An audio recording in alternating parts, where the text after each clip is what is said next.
Long before the storm that would bring the birth of Imade, the Benin Kingdom was known for its power and wealth. Located in what is now southern Nigeria, Benin was one of the oldest and most advanced kingdoms in West Africa. The heart of the kingdom was its capital, a city known for its high walls and royal palaces, where the great king, Oba of Benin, ruled with wisdom and strength. The Obas were seen as divine. People believed they were chosen by the gods. The people of Benin saw their kings as the bridge between the human world and the world of the spirits. Stories of their greatness spread far and wide as the Obas grew the kingdom through diplomacy, trade, and sometimes war. Benin's craftsmen created stunning bronze and ivory sculptures that decorated the royal palace, each telling a story of the kingdom's rich culture. But even though the Oba was respected like a god, the kingdom was full of intrigue, political games, and struggles for power. Behind the throne, many wanted to make a name for themselves, some by using force, others by listening to the whispers of the gods. This is where our story begins, with a young prince named Imade, whose fate was about to unfold. The wind outside was wild, like the gods themselves were watching. Inside the royal palace of Benin, Queen Omonigo lay in her bed, holding her swollen belly in pain. Thunder cracked in the sky, shaking the windows. The air was heavy with destiny. The queen groaned, and the midwives rushed around her. She called out, her voice strained. "He must be born. The gods have willed it." The midwives worked quickly, trying to calm her as the storm raged outside. The Oba of Benin, Obaseki, was pacing outside the chamber. He paused when he heard the queen's cries. His brow furrowed as he looked out at the pouring rain. Then he muttered under his breath, "The gods always watch, but a man must make his own path. Prophecies are for those too weak to shape their own fate." With that, Oba Obaseki continued pacing, knowing deep down that this child, Imade, was meant for something far greater than any of them could understand. As Oba Obaseki paced outside, one of his trusted advisors, Agama, an older man with a sharp sense of humor, approached him carefully. Agama had served the royal family for years and often used his wit to calm tense moments. "Your Majesty," Agama said, bowing, "it seems the gods have chosen quite the night for this birth. If I didn't know better, I'd say they enjoy keeping us on edge." Oba Obaseki glanced at the old man, his lips twitching slightly. "The gods do seem to enjoy drama, Agama, but if they think they can toy with me tonight, they've chosen the wrong Oba." Agama chuckled softly. "Ah, but who among us would dare question the gods? Your Majesty. They have their ways and we have ours." His eyes sparkled with amusement. The Oba allowed a small smile. "Indeed. Let's just hope the child gets his mother's patience and not the god's love for theatrics." The two men shared a quick laugh, though Oba Obaseki couldn't shake the weight of the prophecy whispered by the kingdom's seers. This was no ordinary child, and this was no ordinary night. When the child was born, his cry broke through the storm, filling the room with purpose. The midwives, tired but relieved, handed the baby to Queen Omonigo. She smiled weakly down at him, whispering, "He will be named Imade, for the gods have chosen him." One of the midwives, older and wiser than the others, nodded and said, "A name of power, my queen. But be warned, such a name carries a burden heavier than any crown." Moments later, Oba Obaseki entered the room. His eyes narrowed as he looked at his newborn son, his lips twisting slightly. "Imade, is it?" he said coldly. "Let's hope he lives up to the name. The gods may choose, but it is men who conquer." Even as he said this, Oba Obaseki felt the weight of the prophecy hanging over them. And so Imade was named. From his first breath, It was said the winds and rivers would bend to his will, and his destiny lay not in the palace, but far beyond it. As Queen Omonigo cradled her newborn son, she felt a deep sense of peace, but also something else, something more mysterious. She looked down at Imade, his tiny eyes already wide open, like he could see beyond the palace walls and into the unknown. "Do you feel it?" she whispered to one of the midwives, Efosa, a woman known for her spiritual insight. Efosa, who had been quietly watching the newborn, nodded slowly. "Yes, my queen. This child, he carries a presence unlike any I've ever seen. The gods have chosen him and they are watching closely." Queen Omonigo's heart skipped a beat. "Do you think his destiny is already set, Efosa? Or will he make his own path?" Efosa smiled kindly. "The gods may write the story, but it is men who walk the journey. His path will be his own, though the winds may guide him where they wish." The queen looked down at Imade again, pride and fear rising in her chest. She knew this boy was special, but what kind of man he would become remained a mystery. Years passed, and Imade grew into a boy about 10 years old, always on the edge of palace life. He watched from a distance as his half-brother Adesua trained with the palace warriors. Imade would often practice alone with a stick, copying their moves. One day, Adesua noticed Imade watching. With a smirk, he said, "Do you plan to fight shadows, brother? Or are the gods teaching you to wield a sword?" Imade, as calm as ever, looked up and said, "Shadows are not what you think, Adesua. They hide the things you cannot see. Maybe one day you'll understand." Adesua laughed, shaking his head, and returned to his training, but Imade's words stayed in the air. The young boy walked away from the palace yard, his eyes filled with quiet determination. As Imade practiced alone with his stick, he overheard the palace warriors talking about him. They didn't think he could hear them, but he always did. "That boy, Imade," said one of the younger guards, Osazua, with a grin. "He thinks he's already a warrior. I've seen him practicing alone, more with twigs than swords. One day he might beat a leaf into submission." The older warrior beside him, Igbenedion, who had served in the Oba's army for years, chuckled.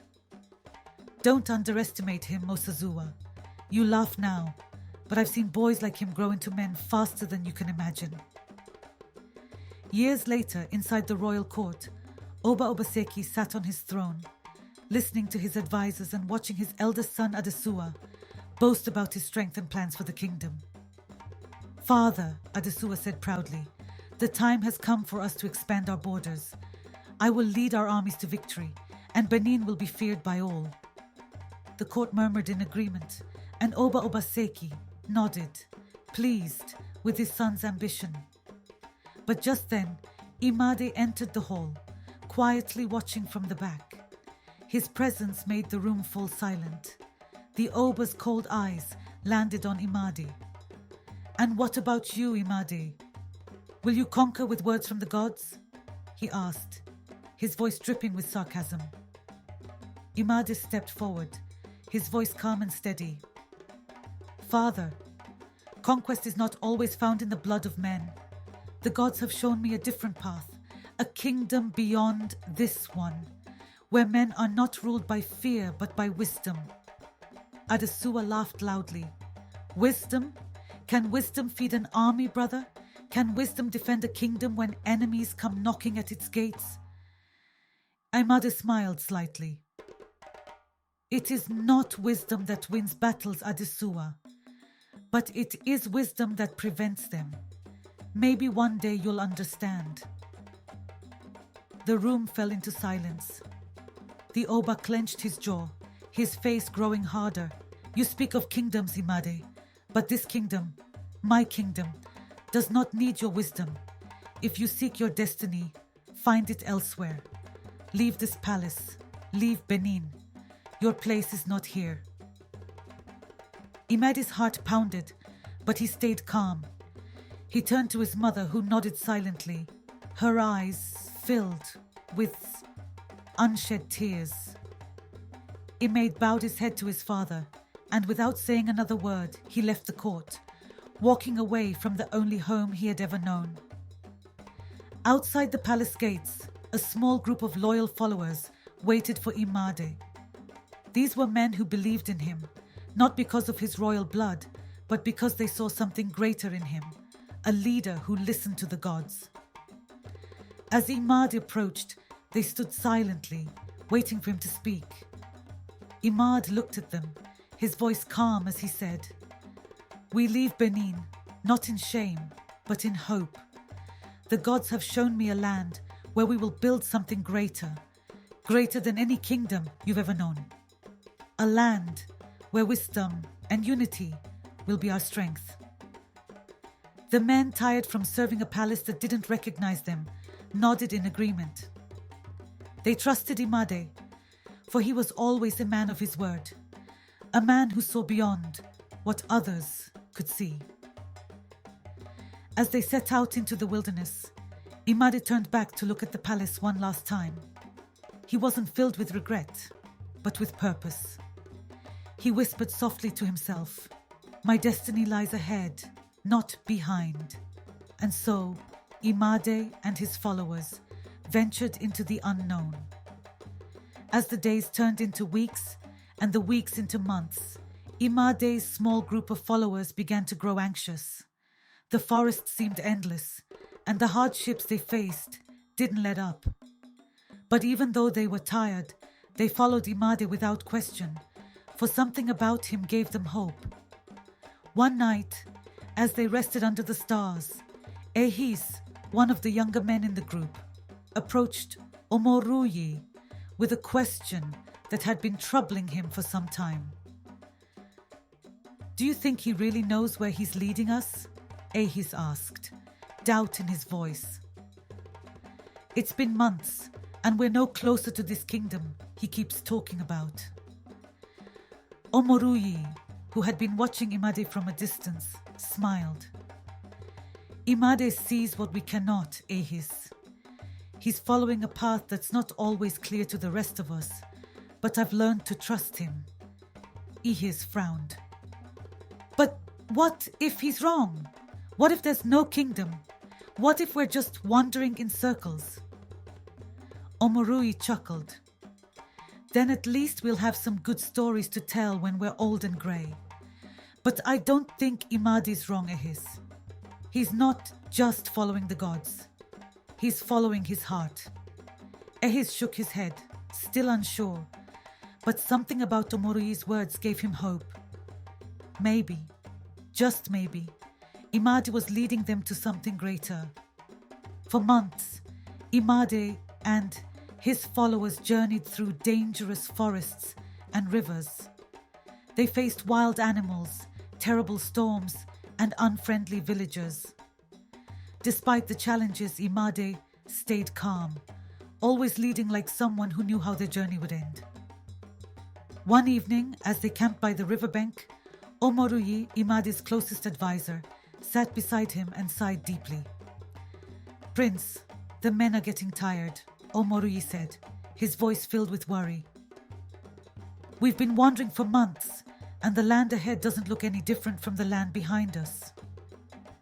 Imade, still gazing into the fire, smiled faintly. "Do you remember the story of the fisherman who chased the sun?" Omoruyi nodded, curious. "Yes. He spent his whole life chasing it, but he never caught it." Imade's smile grew. "Ah, but that's where everyone gets it wrong. The fisherman did catch the sun. He just didn't know he had it all along, reflected in the waters around him." Omoruyi looked at Imade, his worry easing, and chuckled softly. "Maybe we are chasing the sun after all." As they climbed the hill and saw the fertile valley below, Imade's followers let out a collective sigh of relief. The sight of the promised land filled their hearts with joy, and for the first time in months, they allowed themselves to dream of the future. Omoruyi, standing beside Imade, couldn't help but smile. "You know," he said, his voice light, "if this valley had been another river, I might have just turned back." Imade laughed, clapping his friend on the back. "Well, I'm glad it's not. I'd hate to lose my most loyal advisor to a river." Omoruyi grinned. "I suppose I'll stick around then. This kingdom of yours, it's starting to grow on me." And so, the next morning, Imade led his men to the top of a hill. Below them lay a wide, fertile valley, with a river running through the land like a silver thread. The sun shone brightly, and the air was filled with the promise of new life.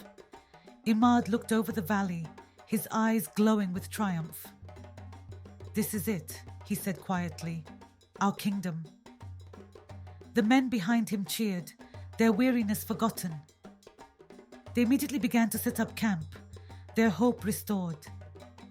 As they worked, Imade stood at the edge of the valley, watching his vision come to life before his eyes. As Imade's followers began to set up camp, whispers spread through the group. They had found the promised land, but a question hung in the air. What would they do with it? Could this new kingdom really be greater than Benin? Or was it just a dream built from desperation? Imade, sensing the doubts of his people, gathered them around the campfire that night.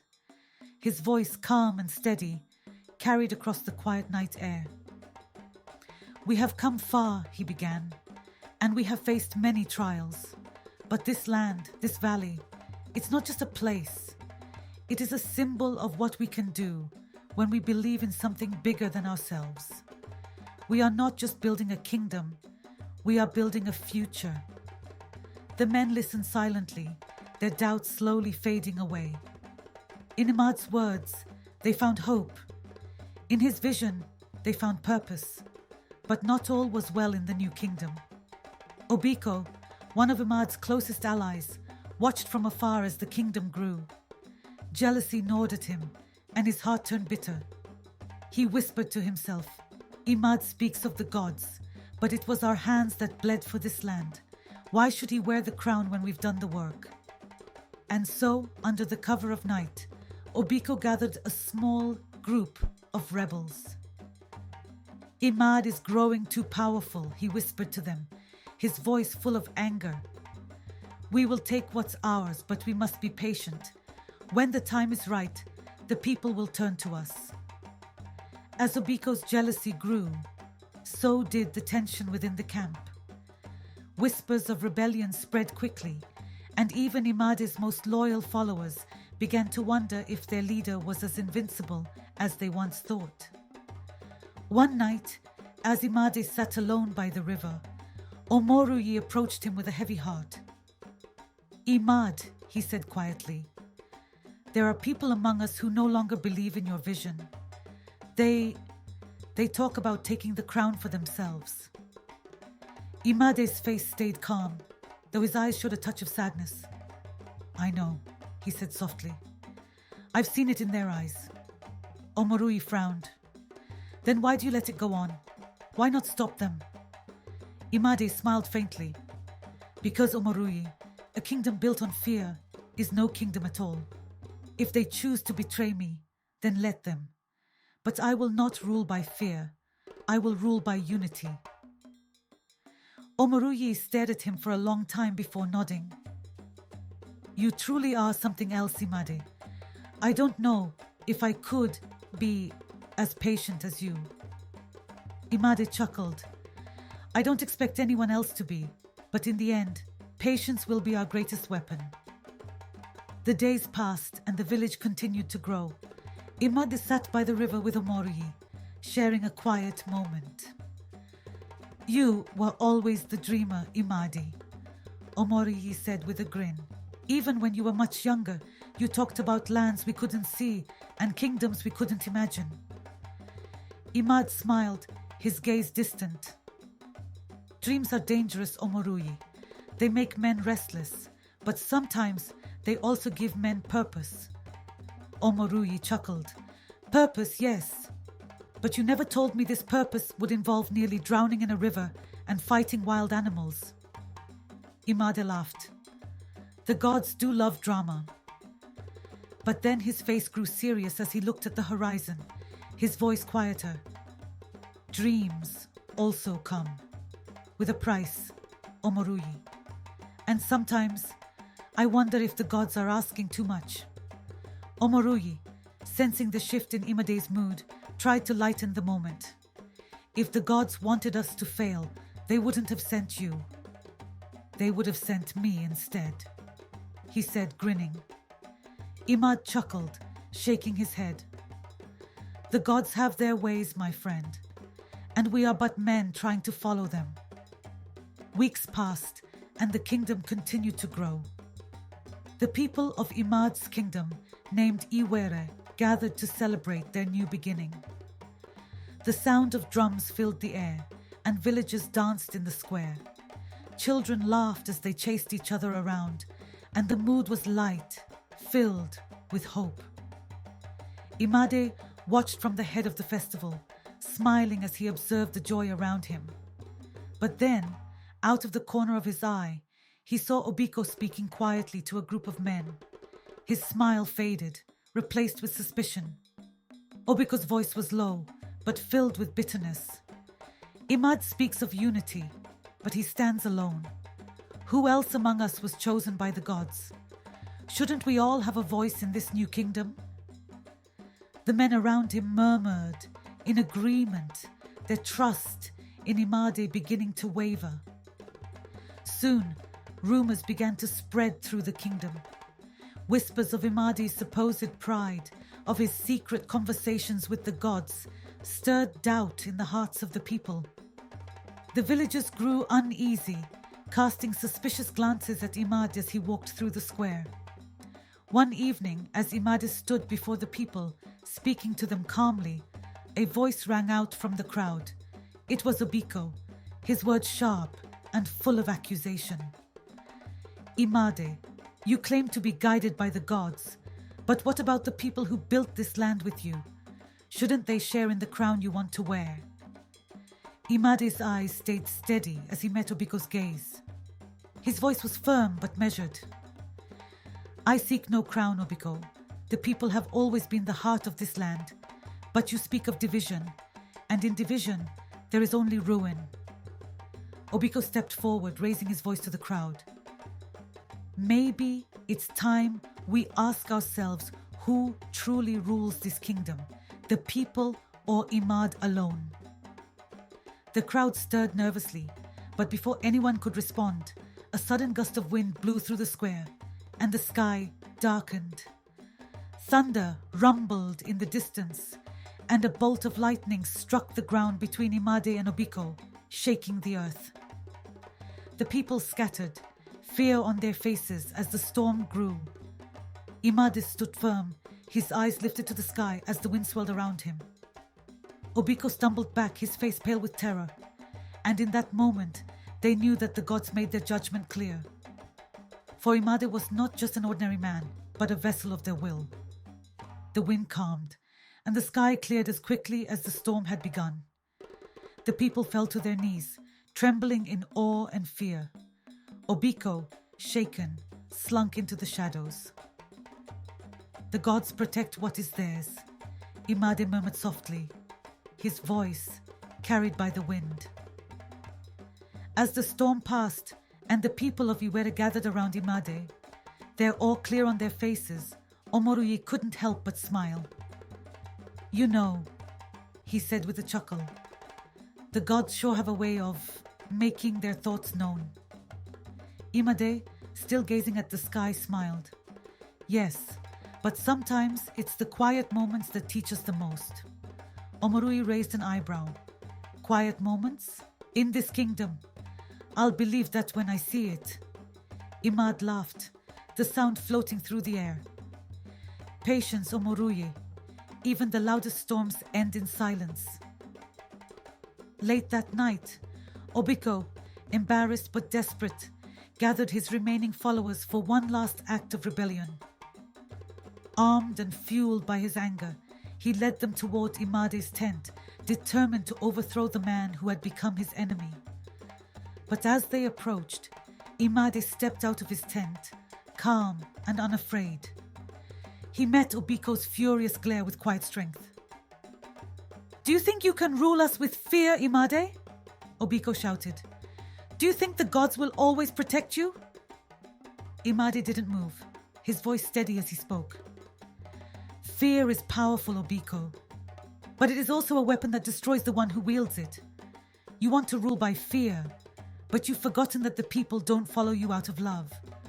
They follow you out of fear. And fear can't build a kingdom." Obiko's face twisted with anger. "The gods may favor you now, but that won't last. I will see you fall." But even as Obiko threatened, Imade's men stepped forward, surrounding their leader with loyalty. Slowly, Obiko's followers began to lower their weapons, realizing the foolishness of their rebellion. Imade stepped forward, offering his hand to Obiko. "It's not too late, Obiko. Lay down your arms and help build the kingdom you tried to destroy." Obiko stared at Imade's outstretched hand, his pride battling the shame in his heart. Slowly, he took Imade's hand, admitting his defeat. "I wanted to build something for myself," Obiko said quietly, "but in doing so, I nearly destroyed everything. I will follow your lead, Imade." The people watched in awe as Imade forgave his betrayer. The dawn broke on the horizon, casting a soft light over the land, as if the gods themselves were blessing this moment of peace. As time passed, the kingdom of Iwere grew strong. The people gathered once again for a grand festival, celebrating the unity Imade had brought to their land. It was a beautiful sight. The women dressed in bright-colored fabrics, their head wraps tied perfectly, showing off the colors that glittered in the sunlight. The men wore their traditional attire, long robes with gold embroidery, moving with grace as they danced to the beat of the drums. The air was alive with music, and the children laughed and played all around the kingdom. The dancers moved as one, their feet tapping to the rhythm, telling stories of the past, of battles won, of love and loss, of the gods who watched over them. The elders sat in a circle, their faces full of wisdom, nodding as the young ones performed the ancient dances passed down through the ages. Every step was a reminder of the unity they had fought for. At the center of it all sat Imade, his regal presence drawing the attention of all. He wore a royal tunic made of the finest silk, a rich shade of red that symbolized power and the blood of the ancestors who had built Iwere. His crown, a masterpiece of gold and coral beads, gleamed in the sunlight, showing the wealth and glory of his people. The once young prince had become a king, and his people celebrated him. Beside Imade, Omoruyi watched the festival with a smile. He nudged his friend, eyes twinkling with humor. "You know, Imade," Omoruyi said, "I don't think I've ever seen you dance. Maybe now would be a good time to show the kingdom what their king is made of." Imade chuckled, shaking his head. "I'll leave the dancing to the experts, Omoruyi. My job is to make sure they have something to celebrate." Omoruyi laughed, throwing an arm around Imade's shoulders. "Well, I'm just saying. It wouldn't hurt to let loose once in a while. You've already done the hard part." Imade smiled, watching the dancers spin in time, their bright clothes creating a whirl of color in the square. "Unity is delicate, Omoruyi. It takes more than a festival to keep it. But I trust the people. They understand what we've built together." Omoruyi nodded, his grin fading into admiration. "You've given them more than just a kingdom, Imade. You've given them hope." The festival continued long into the night, the stars above shining like diamonds in the sky.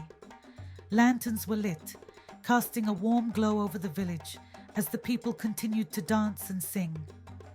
The scent of roasted meats and spiced stews filled the air. The people of Iwere had much to be thankful for, and they celebrated their unity. But even as the village danced, Imade's thoughts drifted to the future. He knew the road ahead would be tough, but he was ready. He had his people, the wisdom of the gods, and the strength of his heart to guide him. The day of Imade's coronation came, and it was a grand event. The entire kingdom gathered at the foot of Ogiso Hill, where the ceremony would take place. The skies were clear, a bright blue stretching over the horizon, as if even the gods were blessing the event. The air was thick with excitement, and the crowd buzzed with energy. Imade stood in the center of it all, dressed in his royal robes, shining in the sunlight. His tunic was made of gold and silver threads, each stitch a work of art. Around his neck hung coral beads, a symbol of Benin's royalty, glowing like fire against his skin. His feet were bare, touching the earth beneath him, reminding him that even though he was about to wear a crown, he was still one with the people. The high priest, dressed in white robes with deep blue trim, stepped forward holding the crown in his hands. It was a masterpiece, made of gold, covered with diamonds and rubies that caught the sunlight and sparkled brightly. The crown was heavy, not just in weight but in the responsibility it carried. The priest raised his arms to the heavens, his voice loud and clear. O ancestors, O gods of the heavens and earth, we present to you Imade, son of the great Benin Kingdom. He who has walked the path of wisdom, who has led his people through trials and triumphs. Bless this crown, that it may sit upon his head with honor, guiding him as he leads his people in peace and prosperity. The people watched in awe as the priest lowered the crown onto Imade's head. In that moment, it was as if time itself stopped, the whole world holding its breath as a new king was crowned. When the crown touched Imade's brow, the crowd erupted into cheers. The women ululated, their voices rising and falling in waves of joy, while the men beat their chests and raised their hands in respect for their new king. The drummers played faster, the rhythm building, and the people chanted Imade's name. Imade, Imade, long live the king. The Olu of Iwere Kingdom. As the cheers echoed across the hills, Imade stood tall, his heart full of pride. But beneath that pride was a deep humility. He hadn't sought power for himself, but for his people. He hadn't taken the crown by force, but by the will of the gods and the love of his followers. Omoruyi, standing by his side, grinned widely. Well, look at you now, your majesty. A crown, a kingdom, and the admiration of all these people. If I didn't know better, I'd say the gods planned this all along. Imade smiled, his eyes shining with quiet joy. Maybe they did. But the real work starts now, Omoruyi. The crown isn't the end of the journey. It's just the beginning.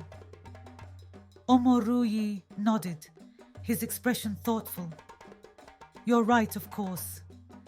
But for today, let's just enjoy the moment. You've earned it.